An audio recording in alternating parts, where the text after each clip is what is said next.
I've always been fascinated by guitars, particularly electric guitar, ever since I was very young.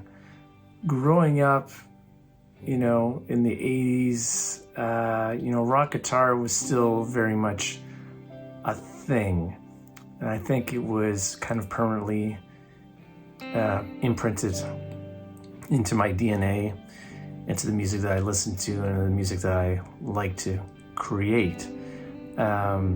Always wanted to play guitar. I always wanted to be really good. I wanted to be Stevie Ray Vaughan. I wanted to be Eric Clapton. But I had two problems.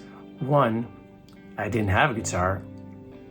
And two, even if I did, I didn't play any guitar.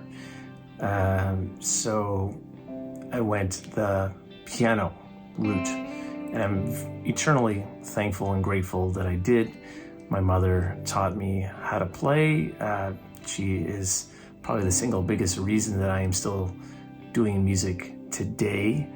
And playing piano has opened up all kinds of other possibilities. But my fascination, my obsession with the guitar has never left me. So I try to incorporate more guitar all the time. I try to play a little bit more, try to practice a little bit more. I play scales on the guitar, which I never did before, but I've been playing piano for, nearly 40 years now. So always a little bit frustrating because you're never going to reach that level that I'm at with piano. It's just not going to happen.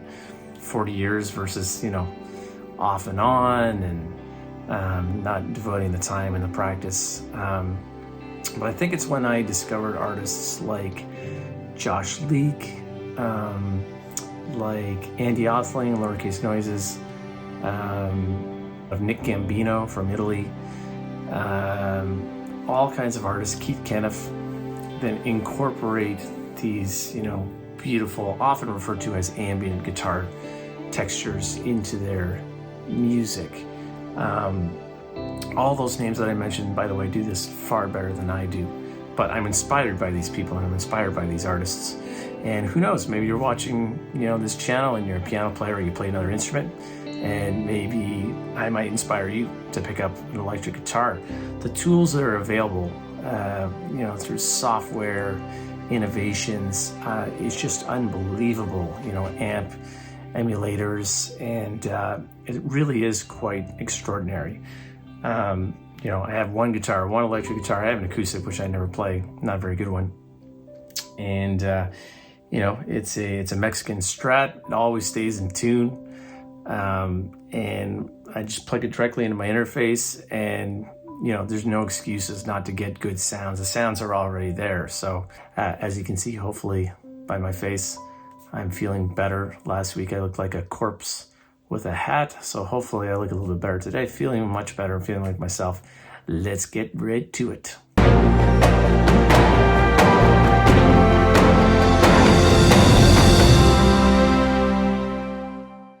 So let's take a look at our project and see what we have going on. As you can see, once again, very, very low track count. That's how I roll. You can think of these as little sketches, little kind of ideas. But let's go through it. So as usual, I got the old Noir piano, and actually piano plays a very, very minimal role. Okay, I tried to make this song all about the guitar, but anyway, I got that beautiful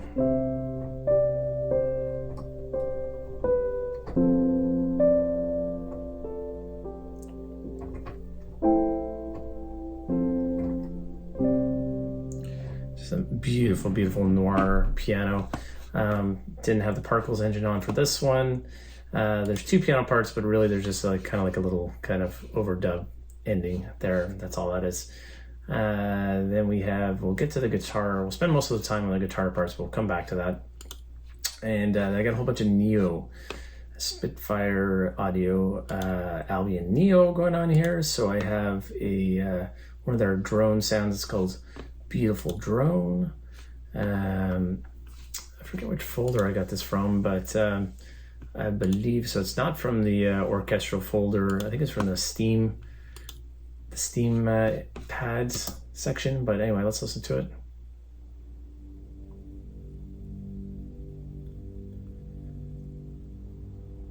To me, the drones just really kind of set the tone for everything that's happening.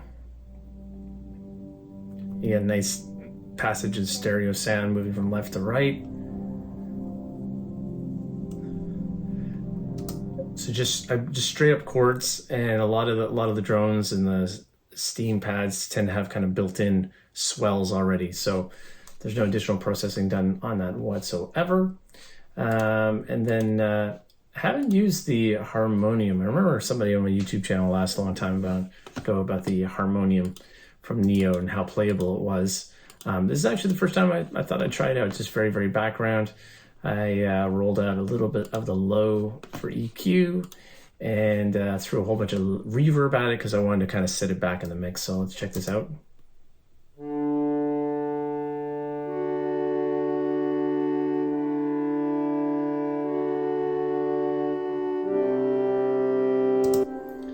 Got a great sound. You can hear there's just a ton of reverb going on there. This is kind of a, more of an atmospheric kind of a track. Some people call it ambient. Some people call it atmospheric. Some people call it new age. Whatever, man. Call it what you want. I got some strings going on here, also from Neo. These are the concertinos. 2 different parts, so I can utilize the A and the B. So I record 2 parts and then I put them together, and it just sounds a little bit more natural. So I guess we could listen to those probably together. I also have some automation going in I had programmed in already some kind of crescendos in there, but I also wanted to sneak them in a little bit more. So just a little bit of automation going on there. So let's check it out.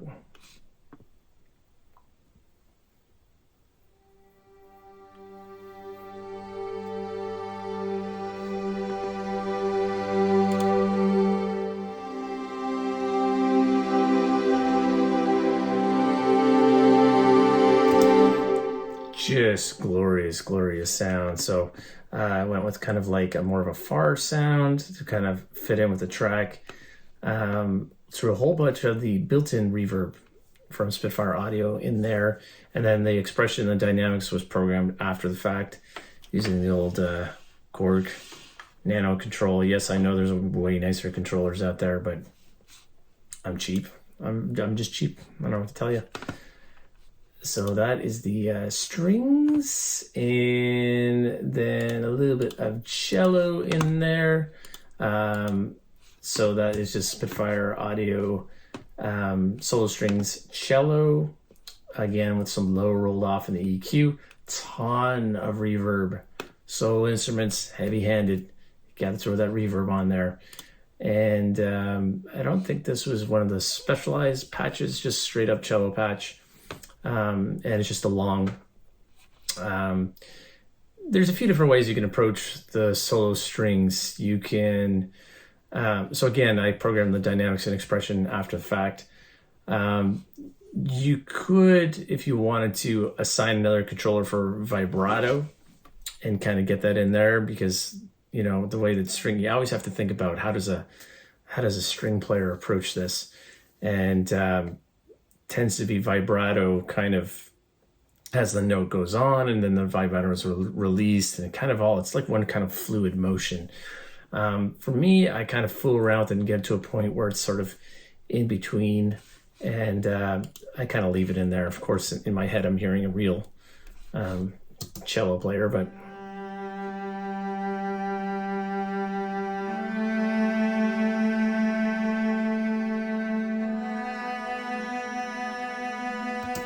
still has a lovely sound.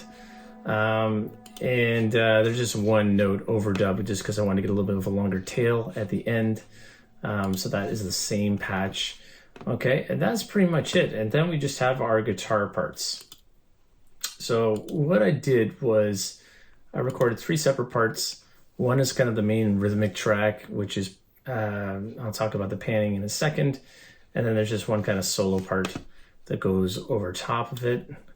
So maybe we'll listen to the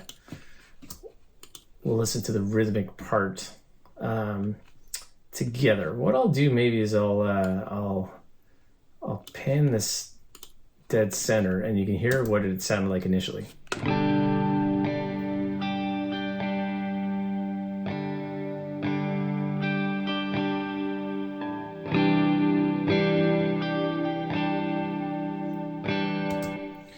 So sounds really, really good just on its own. So I'm once again using Guitar Rig 6, that XY sound. Yes, I'm back to the sound. I'm in love with the sound, so I went back to it.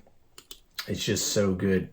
So on its own, it sounds fantastic. However, I thought, and this is like one of the oldest music production tricks in the book, is that you take the same part and then you re-record a second part over top of it. You pan one hard left and one hard right, and you just get this nice full stereo sound from it. So that's what I did. I just re-recorded it again.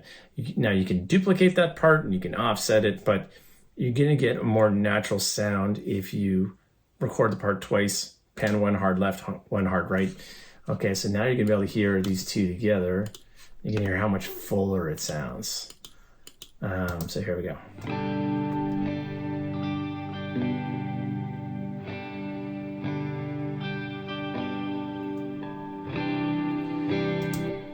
So you get just the stereo image just opens up and it kind of swirls back and forth in your head, and you're getting the nuances from the different performances, and it just makes it's such a simple thing, makes a huge difference.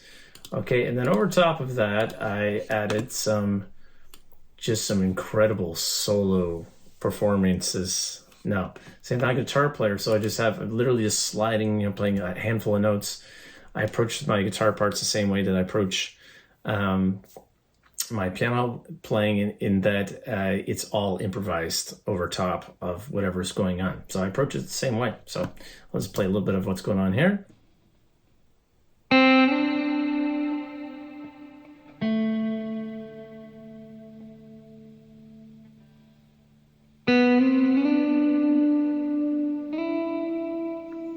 So you get those slides up the fret. I talk about this all the time, that it's so hard to program those in. You can with libraries. There's some great libraries. You can program everything in, but there's just not the same. Just not the same as the real deal. So we put all three of these guitar tracks together now.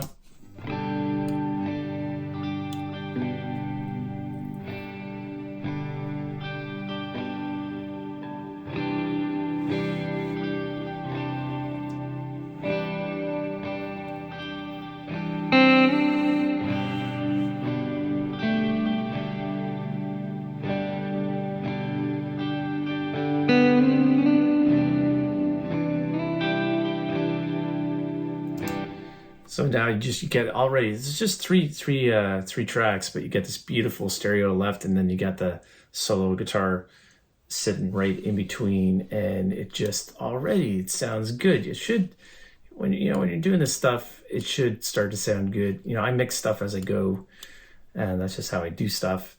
Okay, and we will, in a second, we will listen to the whole track and have some final thoughts, and keep it simple.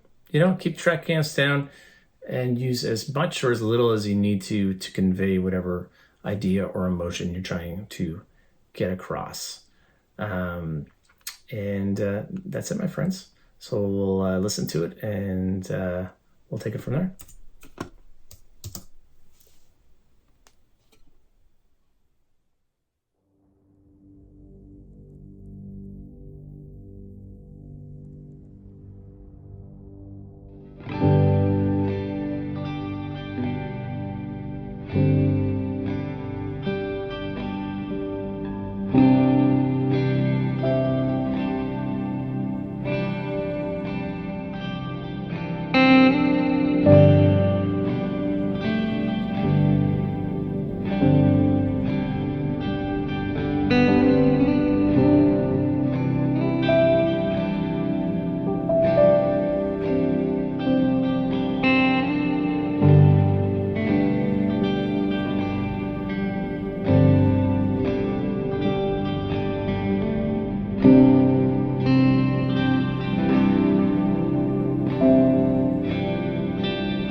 So there you have it, my friends.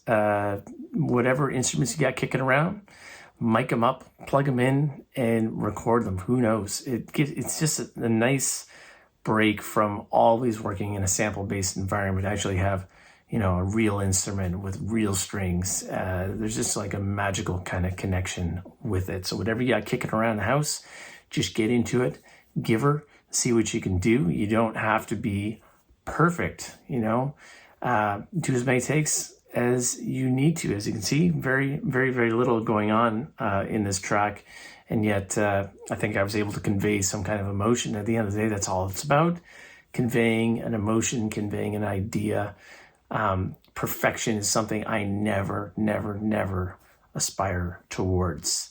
Hope to get back into some more iPhone videos, maybe try to get some footage and check out all that the iPhone 13 Pro has to offer, and be back in the shed, hoping to get back into the music library project and some other things on the go.